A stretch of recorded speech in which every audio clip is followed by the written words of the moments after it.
And it was night and day. They loved it, and they loved the acting. So I was very impressed with how can you hate the actors and love the actors, and it's exactly the same performance.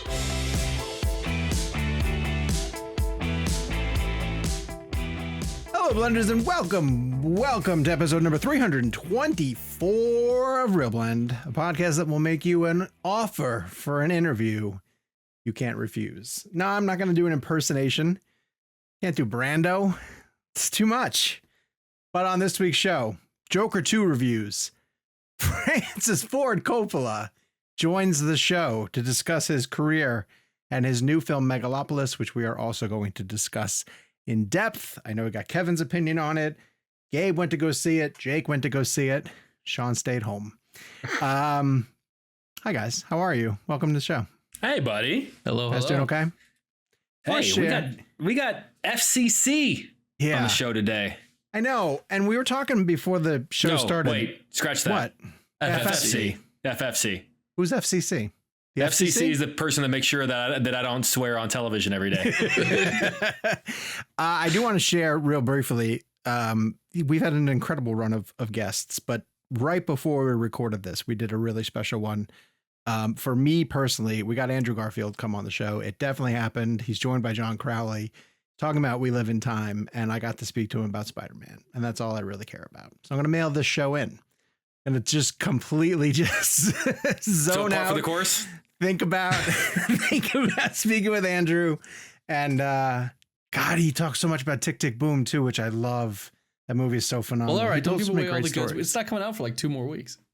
Damn it! Can we run it this week? Can we bump Francis? You're right. Sorry, Francis. We're out of time. Matt Damon. Yeah, sorry, Matt Damon. We ran out of time. Yeah, we got a bunch of really great interviews coming up, including on this week's show, Francis Ford Coppola. Hopefully, earlier this week, guys got a chance to listen to our own Kevin McCarthy speak to Kevin Smith on behalf of his new film, The 4:30 Movie. Gabe, what else should we plug? What else have we had on recently? Recently? Oh gosh, let me take a look. We have a Get Tomorrow, hashtag if it happens, which should be fun. Oh yeah. We have the directors for a really great Christopher Reeves documentary. Yes, fantastic. fantastic. Coming up next week. Jason Reitman was on the show to talk Saturday night. James McAvoy a few weeks ago. Oh God, McAvoy was great. Really listen, none of this is possible unless you guys listen to the show and support us. So thank you so much for tuning in week after week. If you're on the YouTube channel, please hit subscribe, turn on your notifications, share the show with a friend. We really appreciate it. We're at youtube.com/RealBlendPodcast, the visual element of the show.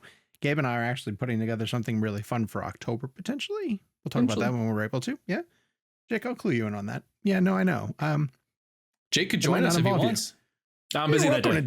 Welcome to join us. Well, it's a week, so you could pick a day that week. I got a thing. You always have a thing. That's true. Have I told you guys about Real Blend Premium? Real Blend Premium gets you an ad-free version of the show. This week, in particular, you'll have a newsletter from me in your inbox. So check the description for how you can sign up for Real Blend Premium and get an ad-free version of the show and that newsletter that I talked about. So a lot of stuff going on. Starting with the fact that, so get a little behind the scenes on Francis Ford Coppola.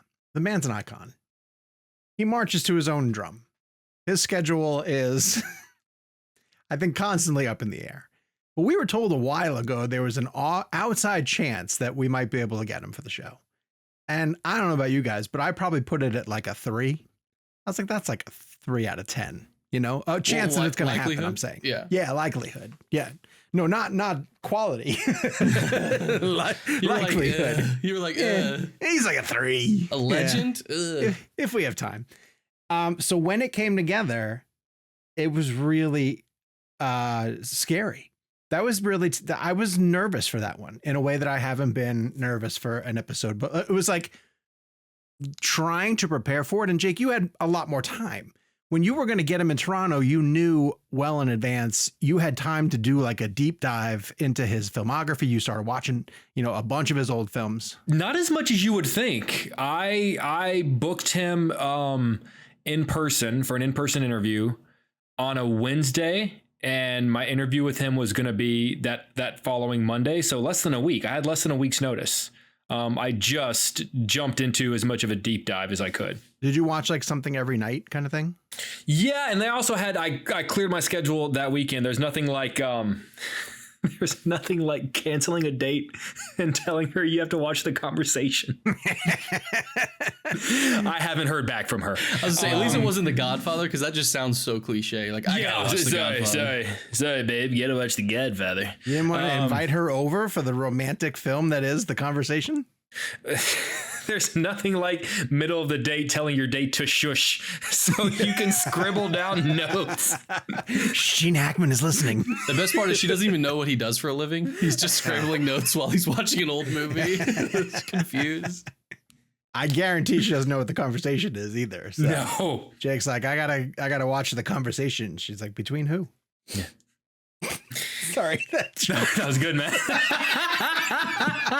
Oh God, how are you not telling all your friends about this show? Honestly, we're giving you our A game. This is all, I told you I was mailing it in. I already talked to Andrew today. I don't need to do anything else. No, I do need to. What I need to do is throw it to Francis Ford Coppola. Francis Ford Coppola joining the Real Blend podcast on behalf of his brand new film Megalopolis. We will talk about that film on the other side. Game on, Mr. Coppola. How are you, sir? Call me Francis. You got it. Francis, right. Thank you for joining the Real Blend podcast. My name is Sean. That's Jake and Kevin. I would like to start with a personal angle for myself. I was born in 1974. Wow. I turned 50 this year. I have long since argued, thank you so much, that 1974 is the greatest year for cinema based on the sheer number of masterpieces that were released that year. Chinatown, A Woman Under the Influence, Alice Doesn't Live Here Anymore. You managed to put out 2 masterpieces in 1 year, which is staggering, in The Conversation and, of course, The Godfather Part II. I'm curious if you could just tell me the difference between the film industry back then and the studio system in 1974 that allows you to release 2 films of that magnitude, and yet a movie like Megalopolis takes 4 decades to come together. Well, first of all, one of the mistakes, and I don't mean to correct someone, is that there have been 1,000 masterpieces. There was a period in the beginning of the movie industry with greats like Murnau and Lubitsch. I mean, it's happened before. It wasn't just the 70s, and it was really great. And so the conditions. George Lucas once made a very good quote that I was impressed. I heard. He said, "Well, making a movie, you do the best you can given the conditions. But that word, given the conditions, is very different from year to year to year. And in the 70s, when we were making those films, was a time when some giant types of movies like The Sound of Music and West Side Story was in the past, and they didn't quite know which way to go. And during that period of not knowing which way to go, there were these people like Billy Friedkin, myself, and some of the real greats that were a little younger, George Lucas, Martin Scorsese, Paul Schrader, Brian De Palma. I don't want to leave anyone out, but you know what I'm talking about. And they just took advantage of, quote, the conditions at that moment, which is the studios were going through change. There were different people coming in, people going out, and a lot of the we, as me and my colleagues, just jumped in and took advantage of that moment. And then then things changed, and later on there were films like Heaven's Gate, which ended up not, whenever you do something new, you're in danger of it doesn't do well right away. And then they closed the gate real fast, and they blamed it on Heaven's Gate. It wasn't Heaven's Gate's fault. In fact, Heaven's Gate is well thought of today. But this has happened all around the world. I mean, the person who did most like what I did, which is just make a movie and say, what the hell? I mean, I'll just borrow the money, was Jacques Tati in France. He made those beautiful movies, Mon Oncle and Mr. Hulot, what have you, and were very popular, made a lot of money, and took all of his money, everything he had, because he wanted to make a film that no one would quite let him make the way he wanted to make, and he made it, and it was a big flop. And he lived, Jacques Tati he lived in poverty. People would let him come over and stay at their house because they loved him and everything. And he died. And that movie he made was Playtime, which was a great, great, great masterpiece. And you know, I felt, my God, I ought to get on my knees and say, thank you, Jacques Tati, for making something that made me laugh and in such a wonderful way and understand modern times better than anyone ever did. So, you know, our history is full of that stuff all over the world. I mean, in France, the opera Carmen was so booed that its composer, who had a bad heart, was only 50, was your age, died, and never knew that his opera was beloved. You know, so when you do something new, you have to be willing to accept that a lot of people don't like what they don't know about, but after a while they see it. Like the Eiffel Tower, they hated the Eiffel Tower. They said, tear that down. But if you tore the Eiffel Tower down now, they'd kill you. So yeah. You know, I don't know the answer. Yeah, interesting. Thank you.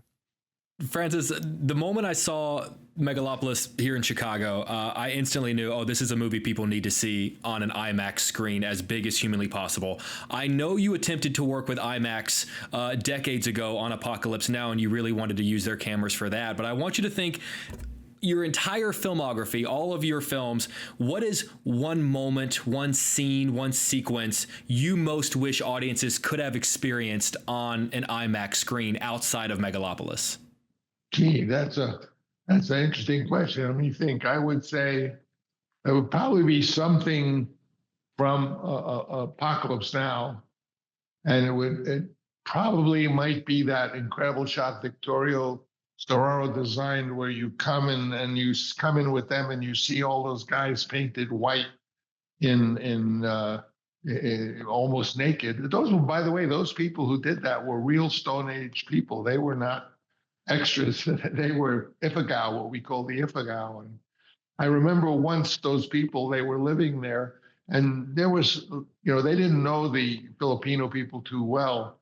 And there was a point where someone insulted someone, and I never saw human men get up trees so fast in my life, because they were ready to kill. And they could get up those palm trees in 2 seconds. And then from that position, of course, they dominated. But that was something I remember. It was extra. They were wonderful people. They were always laughing. No one knew whose kids anyone was, because they took care of all the kids. All the kids were their kids. Anyway, sorry, that's not what you. No, asked. That would be a great. His arrival, Martin Sheen's arrival, would be an incredible. I honestly thought you were going to say Ride of the Valkyrie, so that's really interesting. Well, you know whose idea was to do the Ride of the Valkyrie? It wasn't mine. Now, people think because my family was classical musicians that I had that idea. That was John Milius's idea. Oh, wow. That's cool. One thing I do that's honest is you can ask me anything in any of my films that was good, and I'll tell you who really thought of it. That's awesome. Happen often in Hollywood. Yeah. One thing I find really interesting about you as a filmmaker and just directors in general, there must be a very emotional moment when you finally hear the score that's going to be used for your movies. And you've been making movies for over 60 years, and you've had a lot of composers compose a lot of great themes for your films. And I was wondering if you could just walk through the process, maybe even starting at Godfather, because Godfather, the theme in that film is one of the most iconic pieces of music of all time. And but that theme that you're talking about was the last one that we arrived at. That was the problem theme. Now, the reason I chose Nino Rota to do the Godfather music wasn't, although he made these wonderful Fellini scores, it was the score he did for Rocco and His Brothers for, what's his name? The great Rocco and His Brothers by anyway, that score I thought was the Godfather. That's what made me feel it. But with this love song, you know, I wanted it to be a little African, because Sicily is right next to Africa, and I wanted a little of the Arabic intervals, you know, that kind of da da da dee da da da. And we could never come up with a song that would do it. And when I left, and he wrote the score. And when I came back, Nino Rota met me at the airport, and he walked, and as we were walking down the airport, he said, "Francis, I think I have a idea for the song that we did, because we were going to record it," and he wanted me to hear it right away. And he said, da da da da da dee da da da da da da da da da da dee da. And I said, "That's good. That sounds Arabic, you know." And actually, what he had taken is from another movie that he had made. There was a fast dance that went da da da da da da da da da da. And he slowed it down. And so when it got nominated for best score, the musicians group that controls the Academy says the rule is it has to be written originally for the movie. And so they disqualified the Godfather score because he had used the theme from another movie. But basically, a lot of times the Hollywood groups that didn't do it themselves. It's a problem of what we call not invented here. When my son did the special effects on Dracula, they all wanted it to be digital effects, which was a new thing then. And I said, I'm not doing it. And I basically, in the movie business, you sort of have to.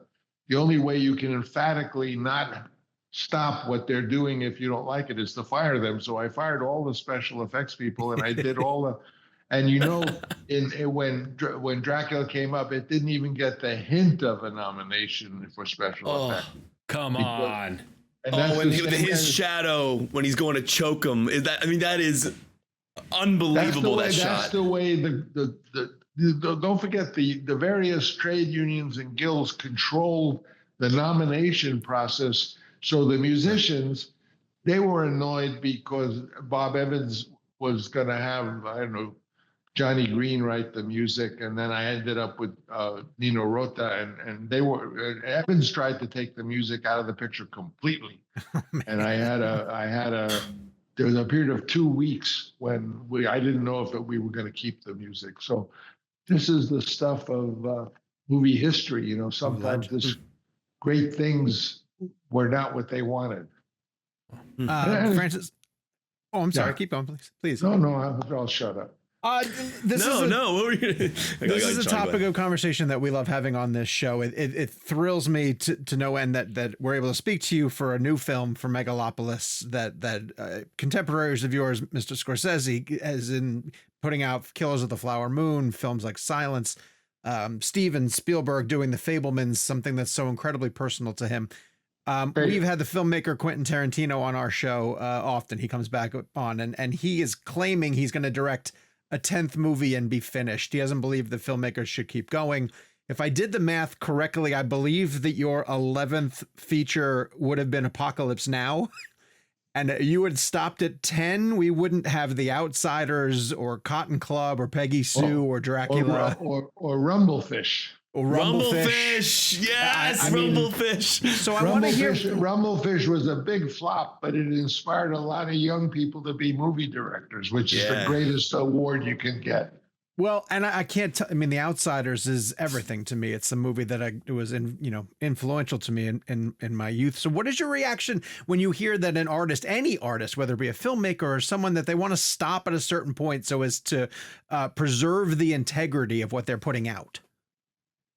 Well, you never know if it's true. I'm sure if Quentin does that, he's such a talented person that if something happens to him in 2 years and he just has the urge to make it as a film, he will.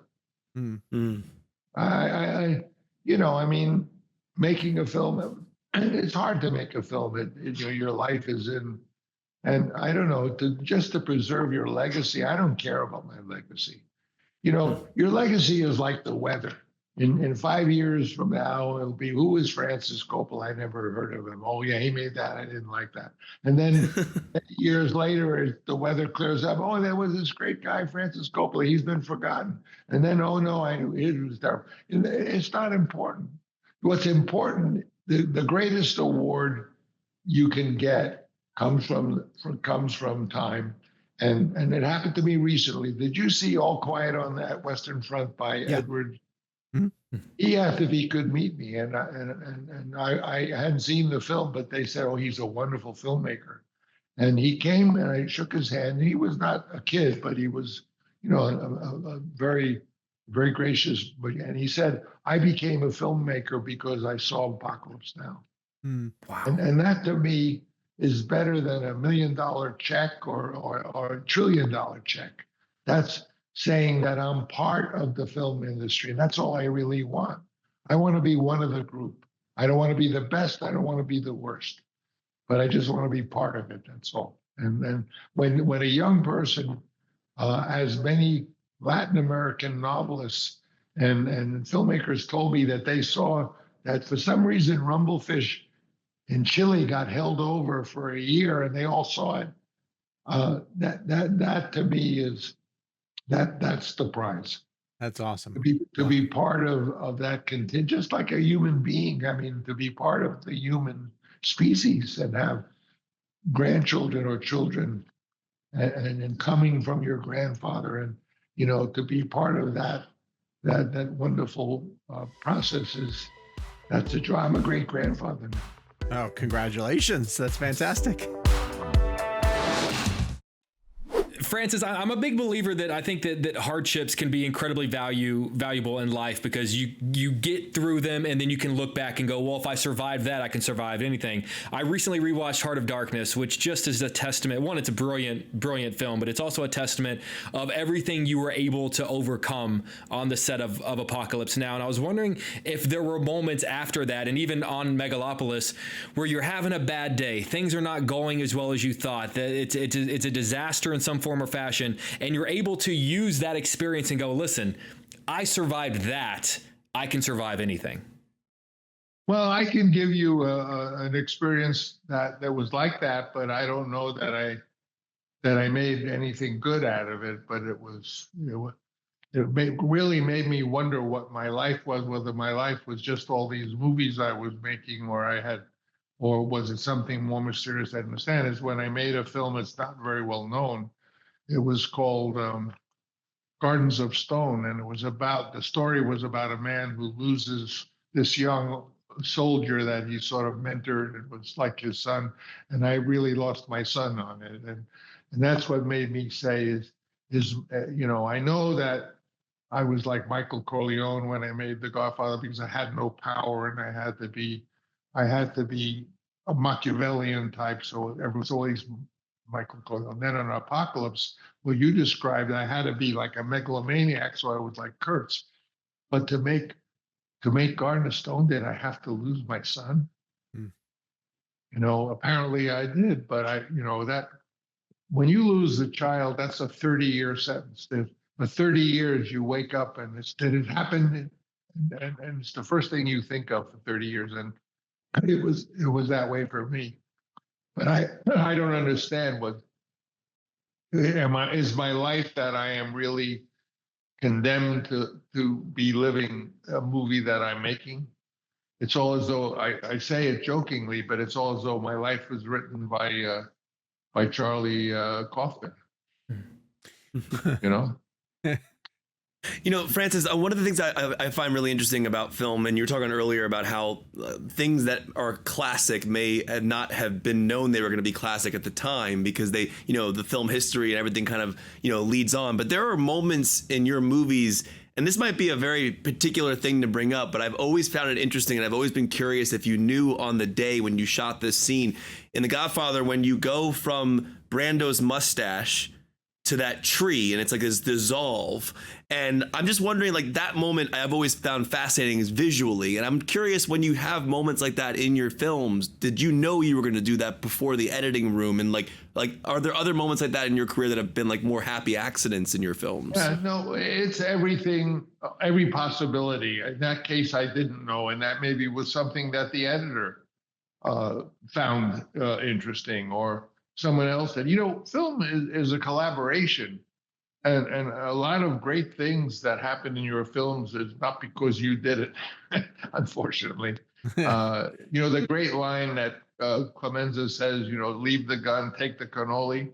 He made that line up. I I did the part where his wife says, "Bring home a cannoli," so there wouldn't have been a cannoli without me. But he said that line. Wow. I didn't. It wasn't my idea. And there are a lot of great things in the movie that I was presiding over it, and I chose the people who made the movie. But a lot of the great ideas were not mine. I mean, I hate to admit it, but you must have guessed that by now. Well, and to come back around to Megalopolis, Francis, you have treated these movies, certain movies in your past, as living documents.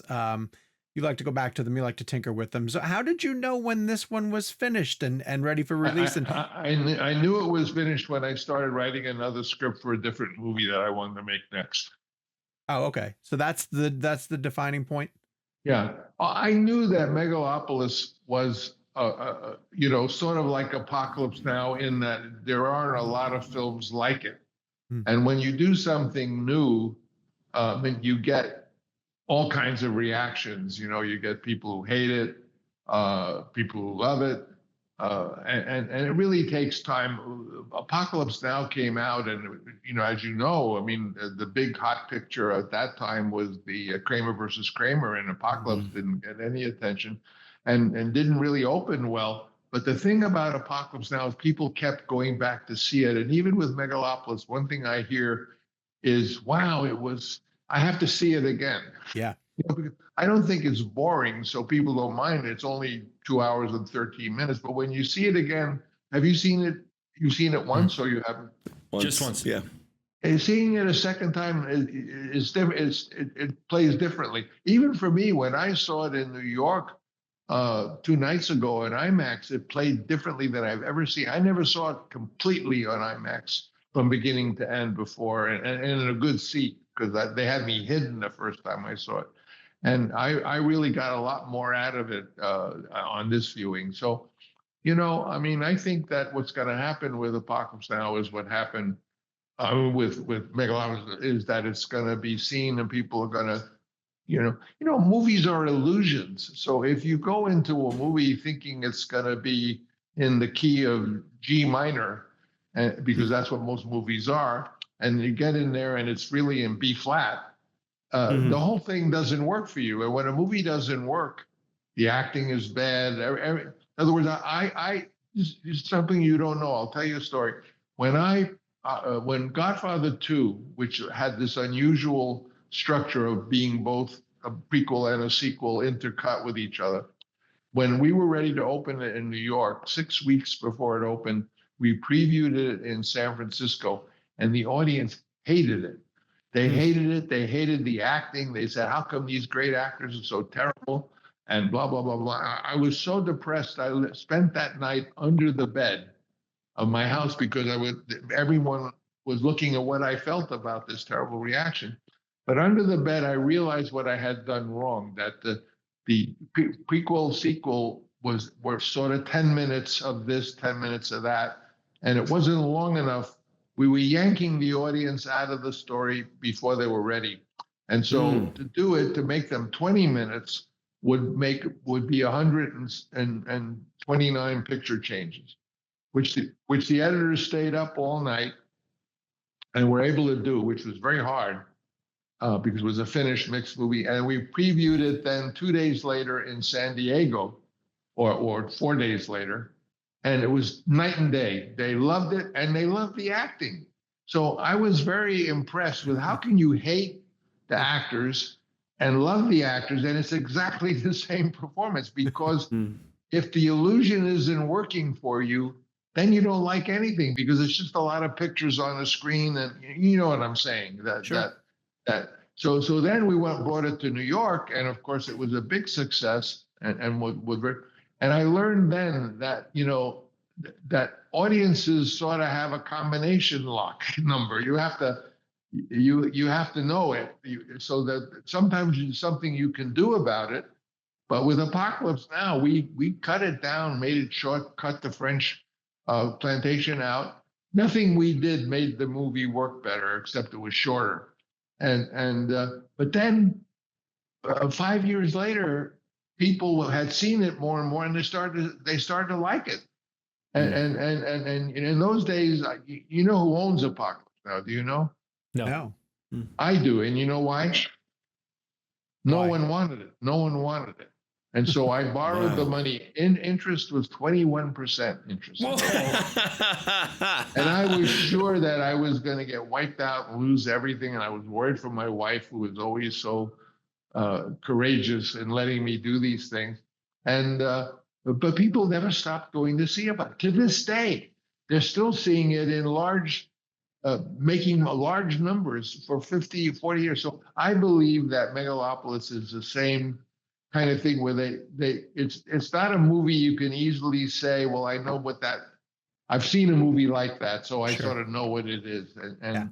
And then you get people who are saying about the picture, oh, it's wonderful, it's terrific, but people are saying it's terrible, I hate it. So, the thing is that they're going to just keep going back and seeing it and see. I don't know. You tell me. Yeah, now that's what we want is conversation starters. That we all go to the movies to start conversations. But it's true that there isn't a movie you could say Megalopolis is like. What movie is it like? Nothing. Yeah. So that means you're out on your own, and it has to earn an audience to be willing to see it on its own terms, and that's hard to find today because we live in a time, where, as you know, two wonderful institutions are dying around us. One is journalism, because of the reality of journalism. So now you're getting articles of unknown sources and clickbait and stuff like that. And the studio system is dying at the same time. Now, something will replace both of those things because we love journalism and we love what the studio system wasn't just Hollywood and Warner's and Zanuck and Goldwyn and that. It was also UPP and those fantastic films they made in Germany with Murnau and Fritz Lang and Lubitsch and all the Hungarians, Korda, and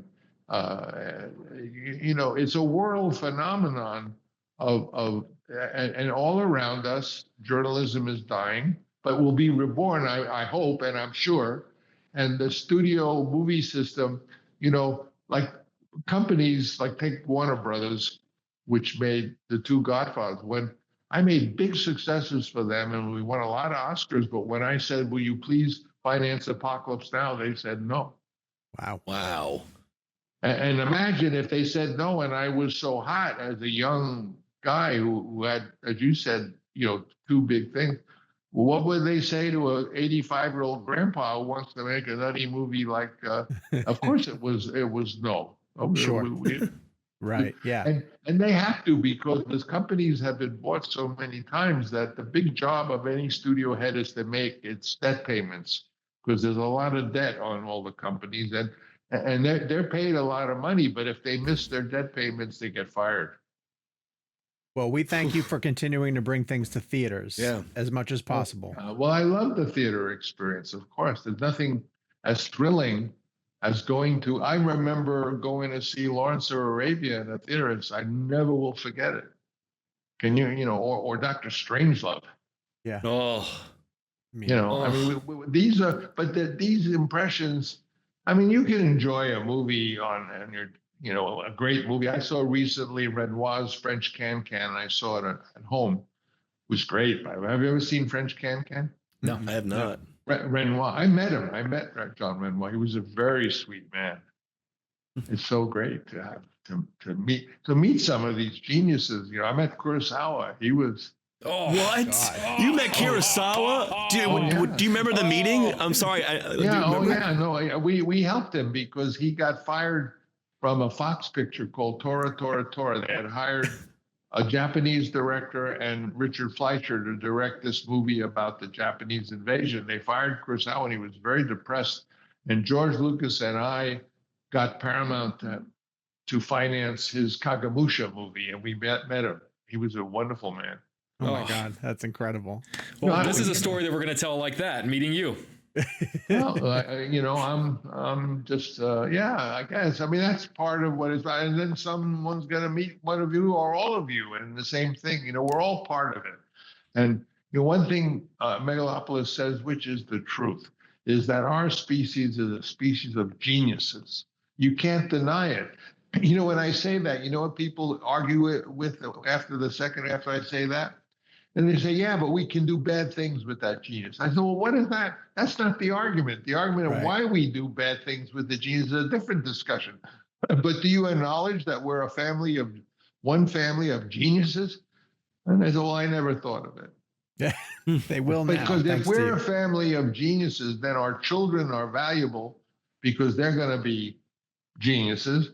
And it means, more important, that there's no problem we are facing with the climate or with society or with all these bad, idiotic things going on that we can't come up with a solution. That's the important thing, that the problems of today are unnecessary. Right. That's a terrible thing to say. I mean, if they were necessary, you'd say, well, we'll figure out how to get through it. But they're not even necessary. Right. So no, anyway. It's true. It's fabricated. Do any of you have children? I have 2 boys. Well, I mean, you want the world to be wonderful for them, right? It's just today I had both of them checking in with me. They're 16 and 20. Well, you're going to have grandchildren before you know it. Francis, let's settle down. Please. Not just yet.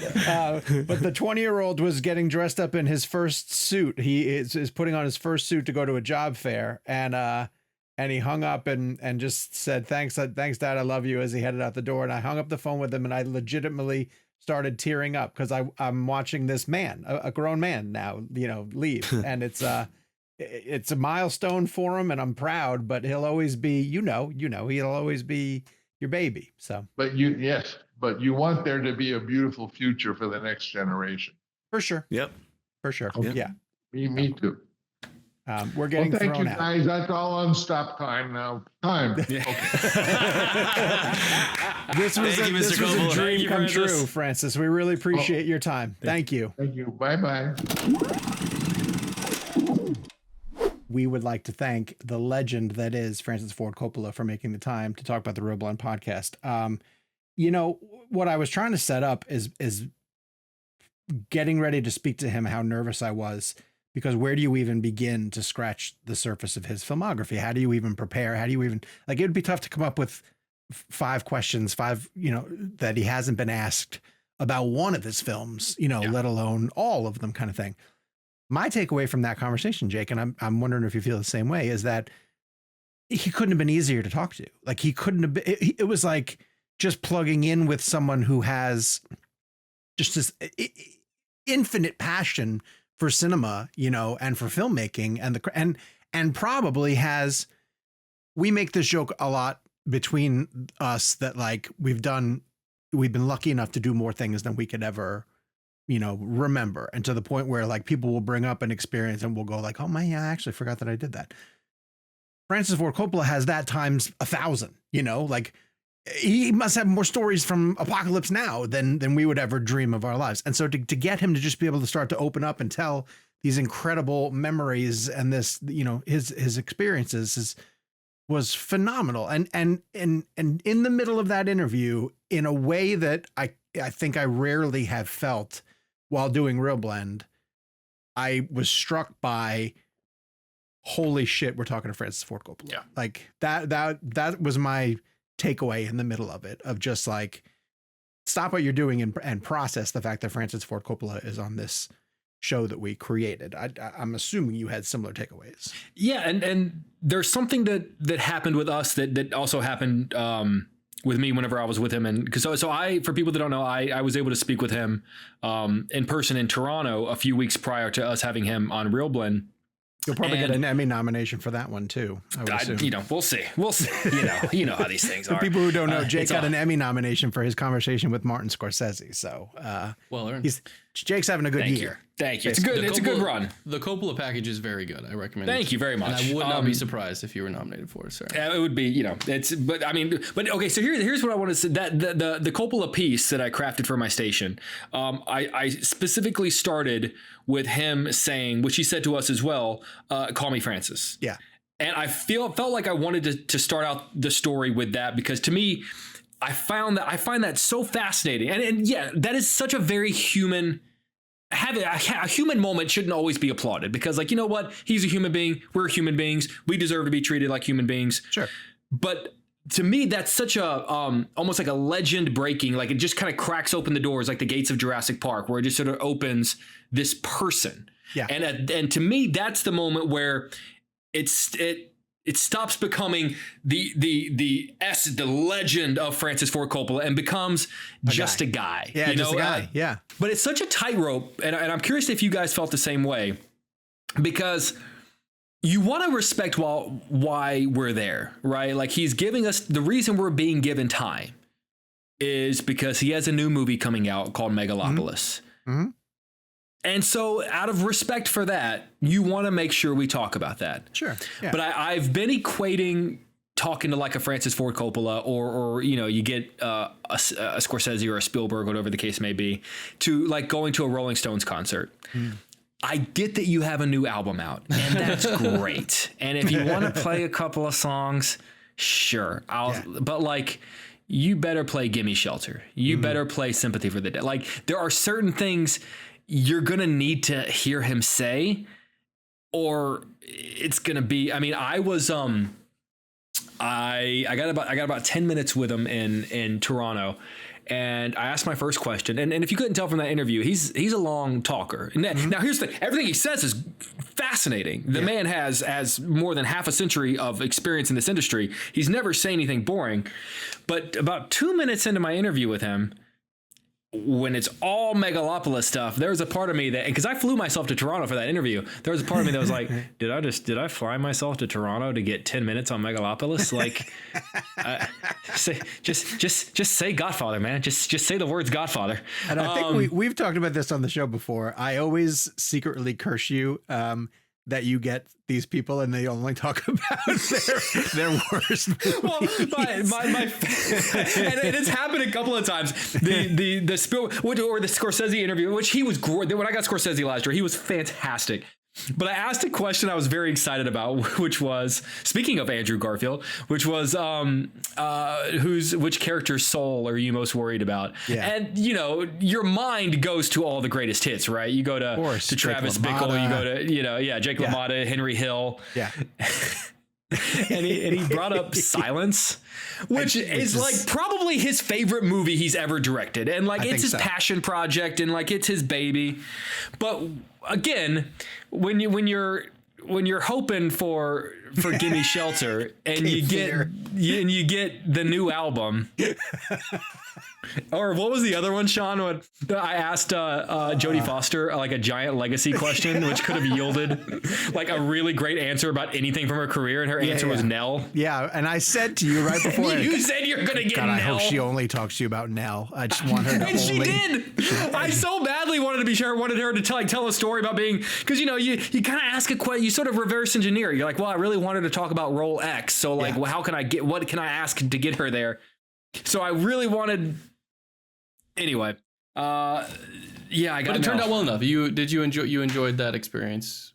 But Coppola, but I mean, that was a long way of saying. Yeah, I really feel like our interview on the show was just an incredible collection of greatest hits. It was a greatest hits album. One thing I talked to Sean about, I think right afterwards, was, and it's always the best, because anytime you ask someone a question about a movie that they're not promoting, there's always a little bit of, you got to be careful, you got to be respectful, and you got to hope that they're willing to play along and are not going to take it personally, or, you don't want to be the guy that asks the sort of question. You're going to have to earn it. To quote James McAvoy from our own show. Yeah, they can promote their own fucking movie. Yeah, exactly. Yes. But I felt like he, more often than not, what the best thing that happens is when they say, when I made such and such, and then they start talking about that movie, and it kind of, they open the door and want to talk about that. I feel like he did that quite a few times. Yeah. And was willing to sort of dip into the well, which is a gift, I think. All right. You guys both have seen Megalopolis. Kevin tried to review it last week, had a tough time conveying what he didn't like about it. Just seemed frustrated by it, seemed kind of aggravated by it, It didn't work for him in any way, shape, or form. Gabe, I a little bit want to start with you. You just saw it and briefly in the text thread seemed to make it seemed like you had a different reaction to it. Yeah, I think I didn't go into it expecting not to like it. Like, I think I think I went in fairly blank slate, but I knew the conversation around it. So I was expecting it to be weird. I was expecting it to be different.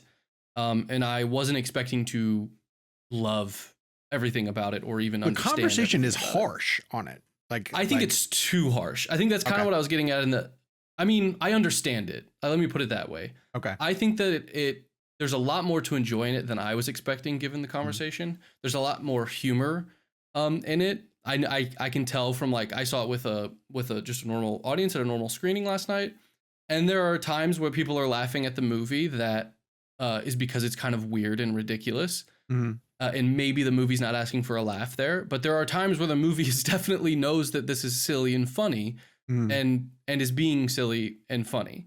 And those get laughs, and that's it working. And I think that it's not really taking itself as seriously as maybe the trailer might sell it. Okay. Or as people are maybe thinking it is, because it's the guy that made The Godfather. I think that what he's trying to say in the movie is clear. I was worried that it was going to be incoherent. That was one of my worries. But it was.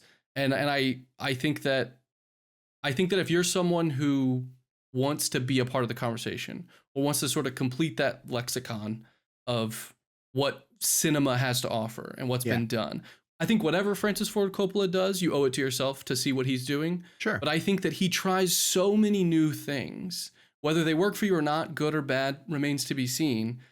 I think you owe it to yourself to experience that and to know that that's what a master of this, a guy that doesn't need to prove anything to anyone, is putting forward. I think that has worth. There was a comment that I want to ask you about, though, specifically. Sure. I've seen people really critique the editing as being choppy, sloppy, kind of bad. Did that strike you? That's kind of what I think. There are moments here that I'd be curious to hear him talk more about it, because there are sometimes there are moments where, is this Francis Ford Coppola? Because you know how sometimes, I'll put it this way, you know how sometimes Scorsese just doesn't care about continuity. He's kind of famous for, like, he wants to put the best take forward, the best thing, and when he's telling you a great story, you don't really notice it. And but it's technically a flub. There are moments that there's very obvious continuity differences. There's a moment where they're cutting back and forth in the middle of a conversation, and Adam Driver's character has two different newspapers with two different, completely very different. One looks like a traditional newspaper, another one has a big image and, like, red on it. And each time it cuts, it's different. And I'm not trying to say that, like, hey man, you just don't get it, because I don't know that I get it. And I'm not trying to put it out there of, like, yeah, it's way ahead of its time. I don't know. I don't necessarily understand everything about this movie, but I think he's trying something there. Like, I think that is a deliberate choice. And there are choices that I think are really fascinating that I really enjoyed. There's moments that felt like it was right out of, like, a Marx Brothers film, like really funny bits of comedy and bits of performance that are, like, impressionistic in the way that a director might typically paint the frame with sort of props or settings or dressings, things that sort of tip you to, like, we're alluding towards this, you know, these characters have this relationship, and so we sort of dress the set to sort of give it that macabre feel if they're, you know, this, that, and the other. Sure. The performances themselves kind of lend them to that. I have a couple examples. Is there's a moment in the trailer where Adam Driver sits down next to his mother, and she says, you know, crocodiles had it right. They eat their young. And that's how you were introduced to this person. And very quickly, Adam Driver is leaving the table, and there's this, like, impressionistic thing, almost like a interpretive dance moment of his performance where he's, like, kind of like, but he ends with, like, kissing her head in a loving way. And in 3 seconds, you understand that the relationship that these two people have. Yeah. After an hour and a half of watching this movie and never seeing this person, you understand the relationship, which I think is really great. There's a moment with Shia LaBeouf's character who's kind of playing this sort of leader of this weird troupe. It's very like a Shakespearean sort of character. And there's a moment where he, like, hands his coat to his second in command, and this is sort of the Marx Brothers sort of thing. And he drops his hat on the ground. He says, pick up my hat. And then the second in command picks up the hat, throws his own hat down, tells third in command, pick up my hat. Then the third in command takes it, throws his hat down, tells the fourth guy, pick up my hat. And in half a second, you understand this sort of, like, this conversation that he is having about power and the lust for power, and how whoever has power, there's someone below them that wants to feel powerful.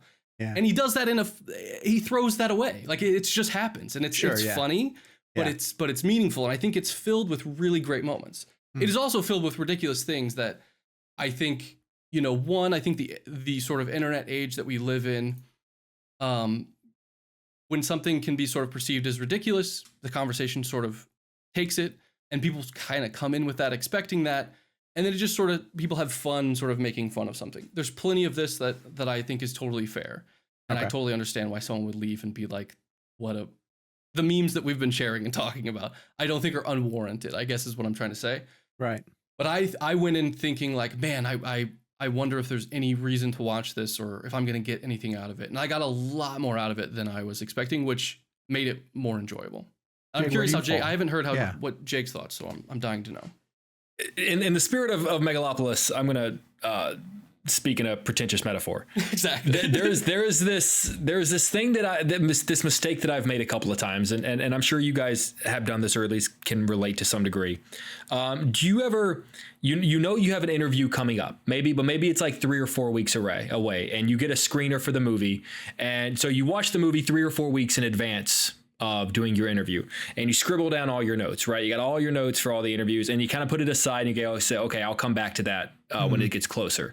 And then 3 or 4 weeks later, you pull your notes out and you look at them and you go, what the hell were all these about? Like, I know I watched the movie and I have some vague memory of writing these notes, but I have no recollection of what I intended to do with these things. Right. And I sort of feel like Coppola's been trying to make this thing for like 30 years, right? I feel like he has 40 or something. I feel like he has decades worth of notes that when it finally came time to call action, he looked back over decades of dusty notes and went, the hell was I going to do with all this? Okay, all right, that being said, I think it's a visually arresting piece of work that I never enjoyed watching, but never necessarily wanted it to end.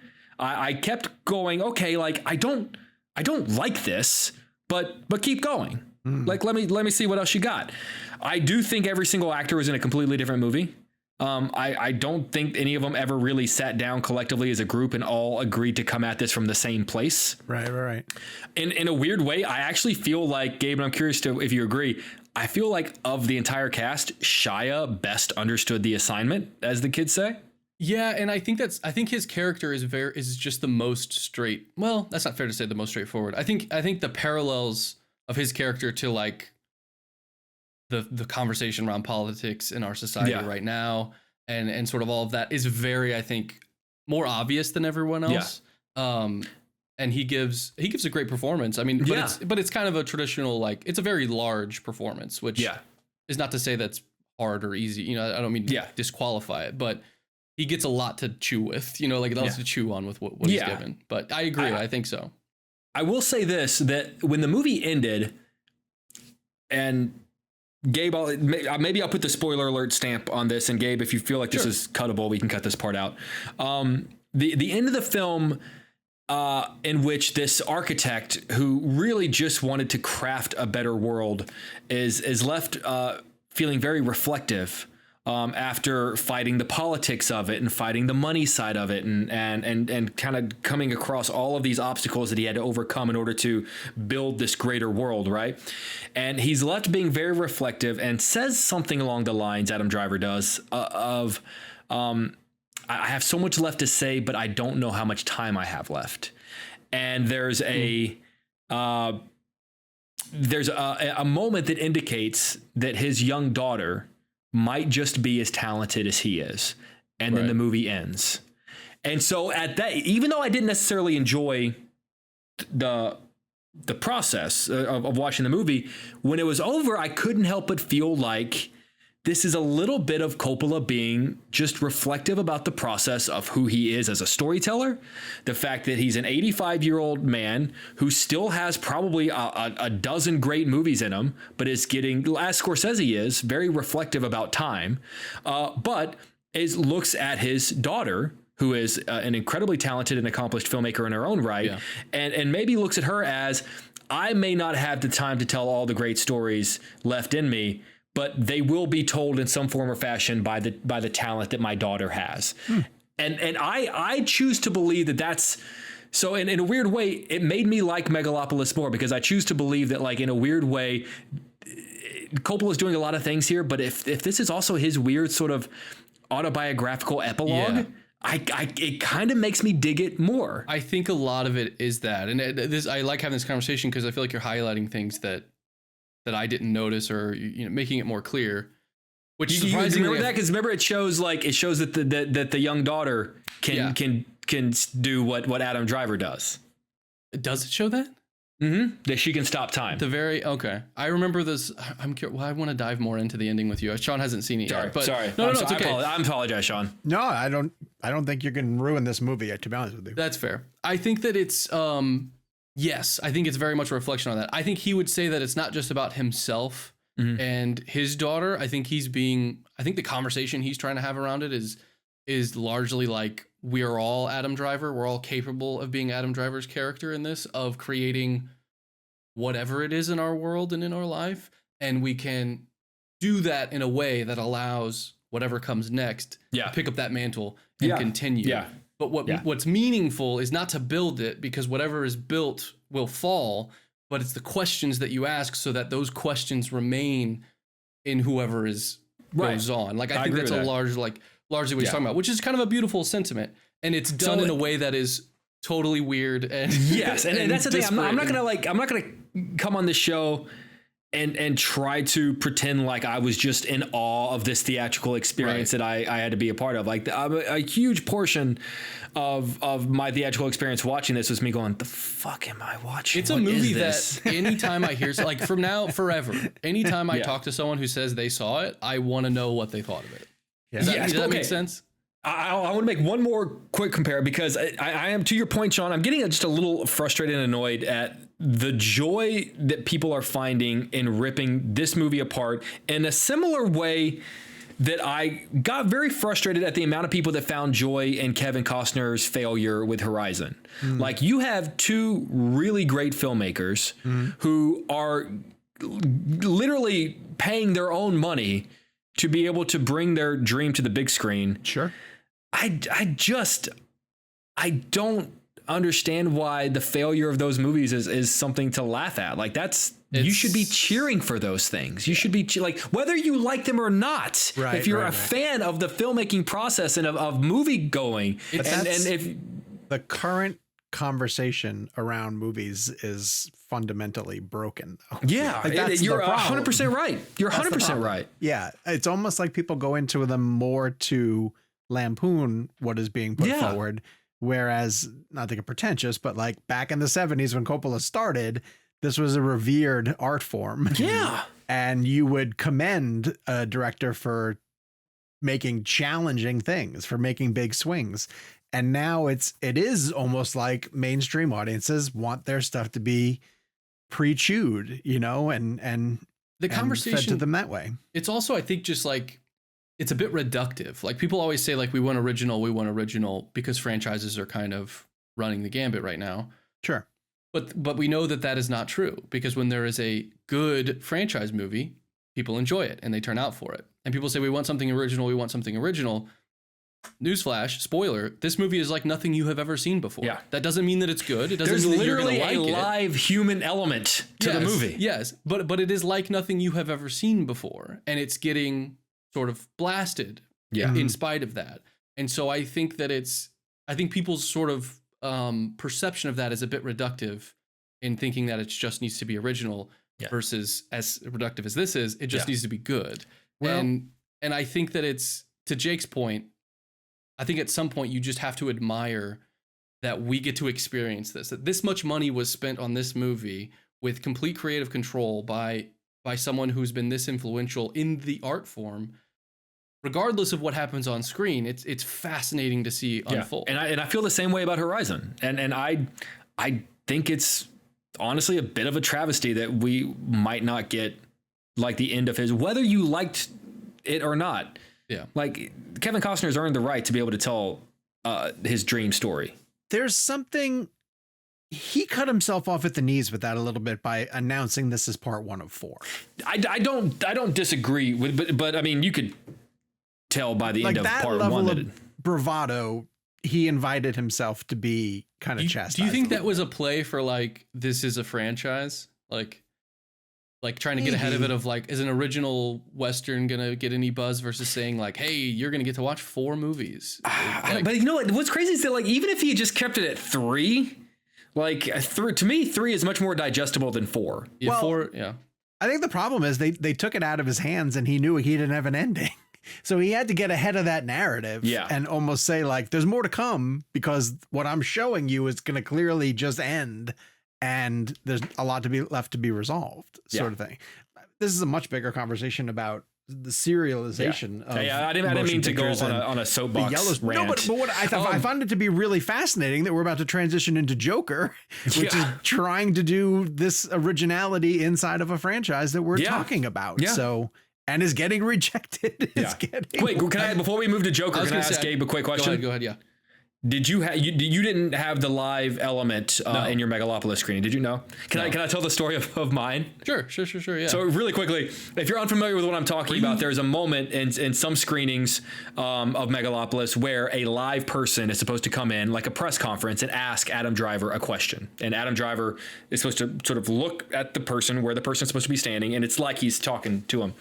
And my rep, so it was a screening just for me here in Chicago, because I thought maybe you saw it at like TIFF or something. No, it was literally just a private screening here in Chicago to prepare to have Francis, and my rep gave me a heads up like, dude, I got to do the thing. So we all have representatives of different studios who are sort of your middleman between yourself and the bigger movie studios.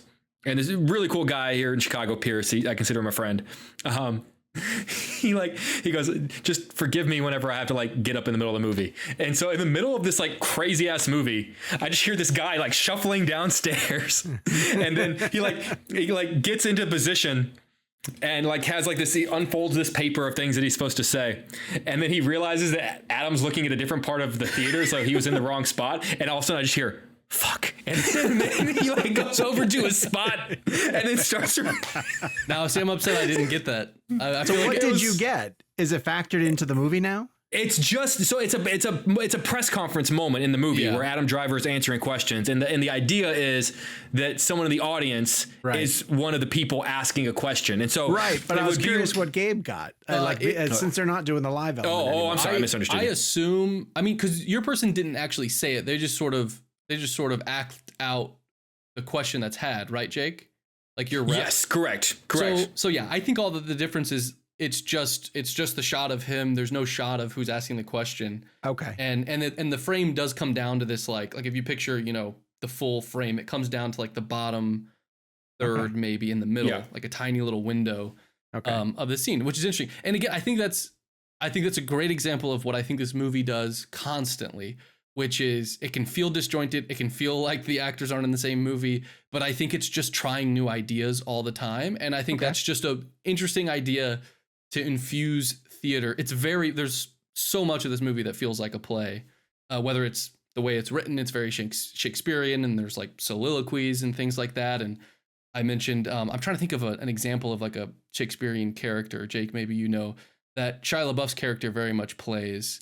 I don't have enough of a breadth of Shakespeare's work to be able to intelligently answer that question. It was fascinating. I wish that what they would do is when you buy a ticket at random, when you get to the door, they go, okay, you have to do something. They pick an audience member to go run up every time.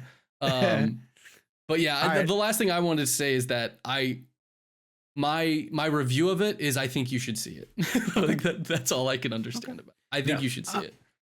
I want to transition to Joker 2, Folie à Deux, but I don't think we can do this without spoilers. So Gabe, I don't know. Do you want to punch out? Do you want to? Oh, you guys go ahead and take over. Yeah. Yeah. I mean, like, do you mind listening or? I think I'll be okay. You think okay, that's fine. Because it's really difficult to discuss this film and why it works or doesn't work without getting into specifics. So all I will say to you at the top, and then Jake, maybe you can just throw in something as well too, is I can't really recommend you go see this. Like, I don't think that it's I think it's incredibly well made. I think it's really well acted. I don't think the movie has a reason to exist, and I'll explain in more detail in a second. So I have a hard time recommending it. Jake, do you think people should at least go see it, or? It's so funny because it's one of the movies in recent memory where I often talk about my newsroom, right? My newsroom of people who are casual moviegoers. Sure. I've gotten a lot of questions about this one, and I've basically had to tell them, like, listen, it's not a bad movie. It's not. It's I respectfully challenge anyone to walk out of that and say that it's bad. Right. We have seen bad movies. That's not a bad movie. I'm sorry. That's one of those things where, like, if you say that's a bad movie, you need to see more movies. Sure. However, I think there's a really solid chance you're not going to like it. And I think you're going to come out of there being disappointed. Sure. You know, and maybe because maybe some people don't appreciate other aspects of maybe the filmmaking process that we do, maybe then they might chalk it up to, oh, it's just bad. Sure. But it's not a bad, no, I would agree with you. It's not bad, but I wouldn't tell you to go see it. Right. That's how I feel. All right. So spoiler talk. I am so proud of the fact that when Jake asked me, I got to see it earlier than he did by a couple of weeks. And when he asked me about it, my biggest takeaway was that this movie hates the first movie. I said, this movie really hates Joker. My favorite part, because you and I were talking about it, and you used that line whenever you were explaining it to me, and then you pause and you go, does that make any sense? And I go, no, it doesn't. No, it doesn't make any sense. Yeah, because I understood how baffling it was. And then after you saw it, the first thing I asked you was, do you get what I mean? That it hates, and you were like, absolutely. And then my taking it a step further was, I was like, oh, this is his Dune Messiah. Yeah, exactly. Which, do you know the looks I've been getting in my newsroom when people are like, how's Joker 2? And I go, it's his Dune Messiah. Yeah, and they're like, silence. A movie no one has seen yet. Silence. Yeah. So ultimately, what we're trying to say is Joker Folie feels like Todd Phillips got really mad at the way that people felt about Joker, that they, in his mind, this is how I feel, that they had the wrong takeaways about Arthur, about the Joker, about mental health, about being a criminal, all of these aspects. So he made a movie that critiqued people who embraced the first movie. So this film largely deals with Arthur being on trial for the consequences of the things that he did in the first movie. So right off the bat, he's answering the question, which was left vague at the end of the first one, of did this stuff actually happen, or was it kind of in his head? That was one of the unanswered questions. So clearly he killed the people on the subway. He shot De Niro's character in the face on live TV, and now he's in prison. And Todd Phillips went ahead and made an oppressive, in my mind, and just uncomfortable prison movie. You know, like you feel trapped by the film the way that Arthur does. And he's getting ready to stand trial. Catherine Keener is playing his attorney. She would like to put forward some sort of defense that there's a separation between Arthur and Joker, which a little bit is what the first movie was talking about, you know, was trying to paint the fact that they're two different personalities. And that's always been an interesting aspect of Joker. What is so baffling about this movie, or what I found to be really interesting until the movie shit on it, was that when given the opportunity, Arthur chooses Arthur, right? Like he, at a very pivotal point, he's like, he doesn't embrace that argument in court. And he essentially says, like, no, I'm not the Joker. Like, that's not me, sort of thing. And that to me was when it was Todd Phillips kind of rejecting how people felt about the first movie. You know, like they made a movie that should have just been called Arthur Fleck, really, right? Like it's more of a study of this individual.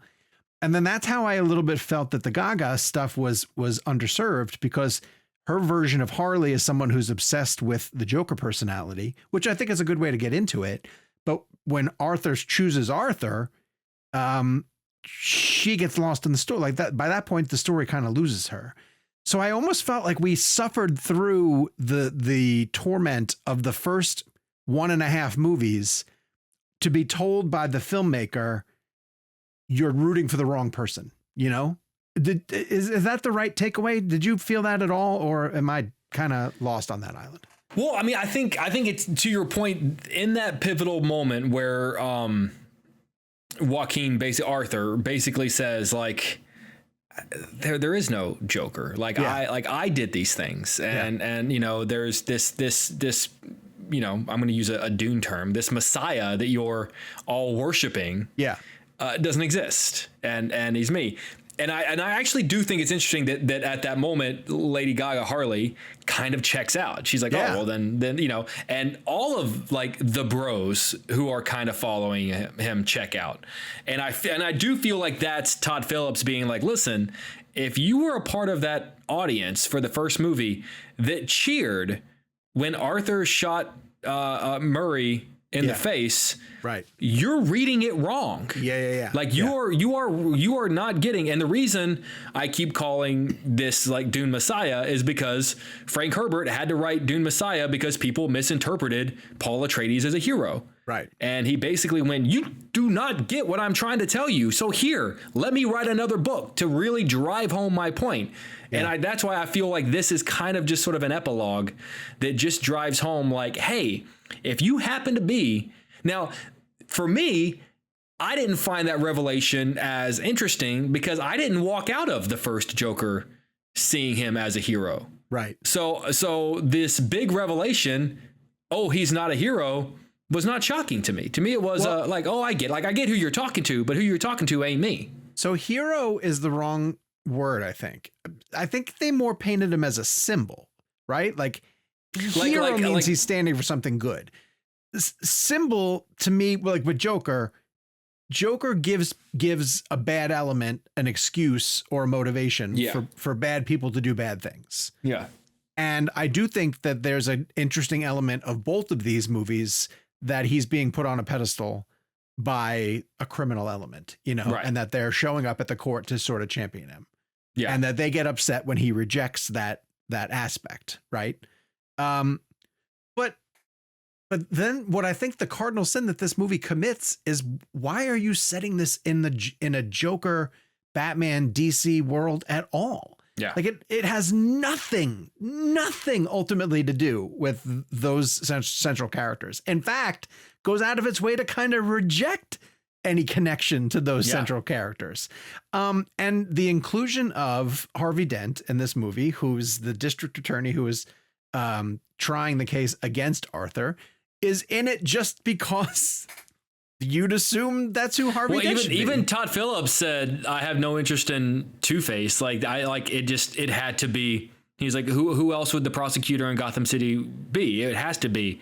So he didn't include Harvey Dent because of the need to build a Batman lore. He did it because logistically it just made sense. So then because of that, I ultimately believe that this second movie does nothing to help the first movie. I would go a step further and say that the ending of this movie actually kind of makes me like the first one less. And let me just say, please. If the first movie was its own movie and you watched a guy get pushed around by the world enough, you know, that ultimately he decided he was going to embrace this figure that people were making him out to be. And then it had a esoteric ending where we could argue for years. Did it ever happen? Was it ever in his head? That thing got 11 Oscar nominations. Yeah. It earned Oscar. And up until 2 months ago was the highest grossing R-rated film of all time. Right.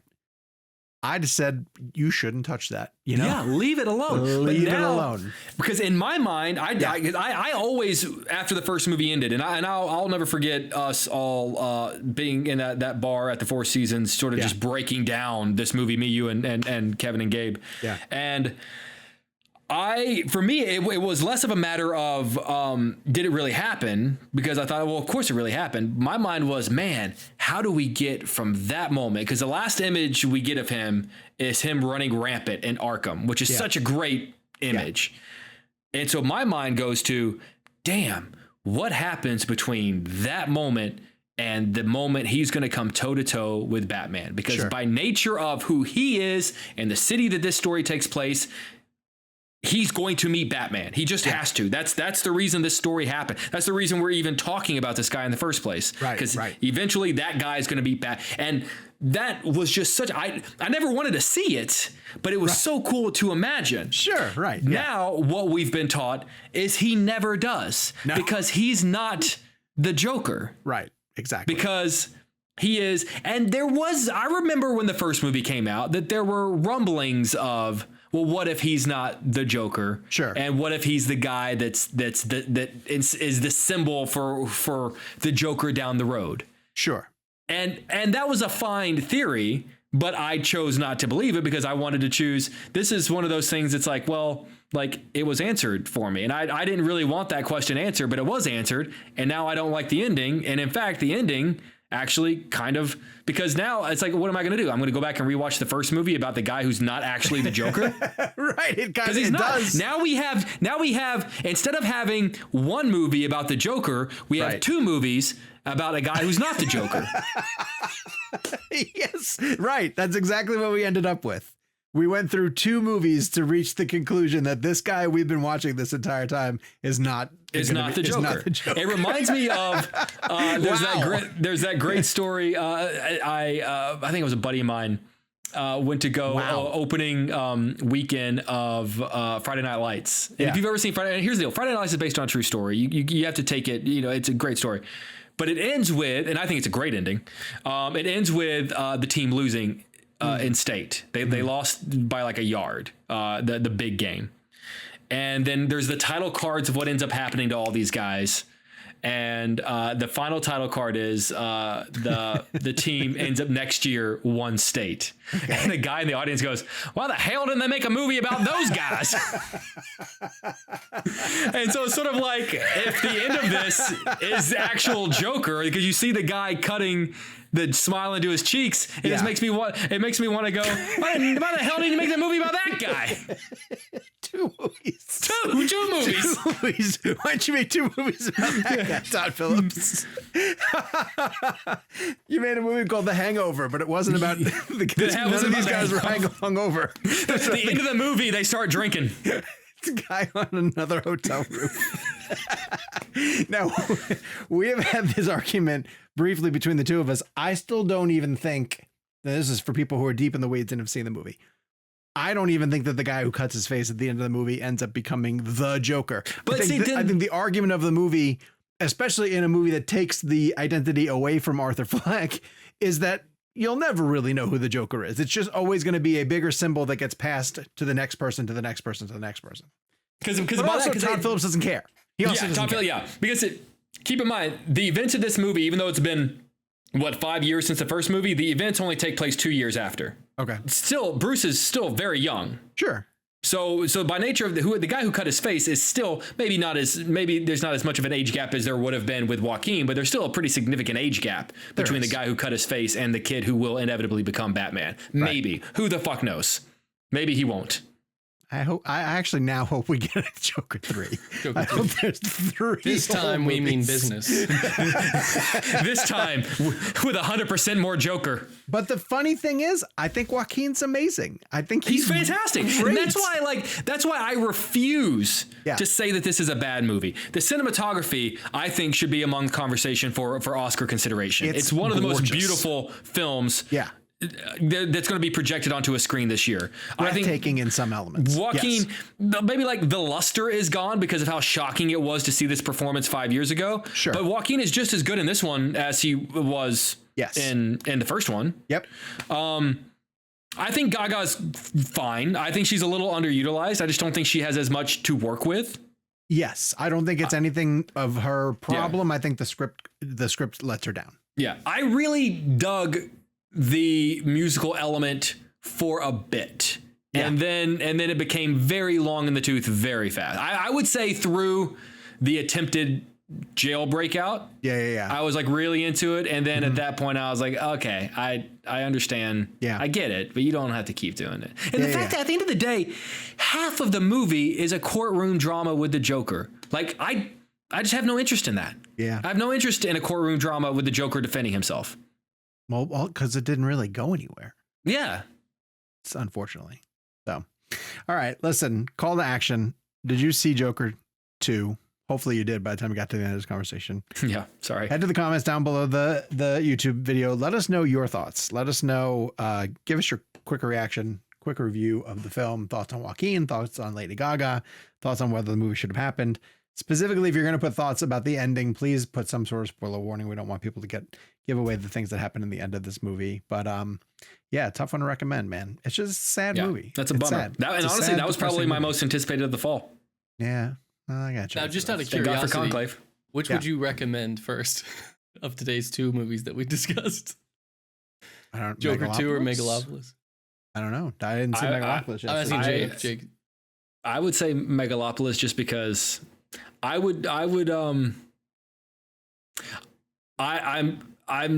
not regretting the existence of Megalopolis. Like, I'm genuinely happy Megalopolis existed.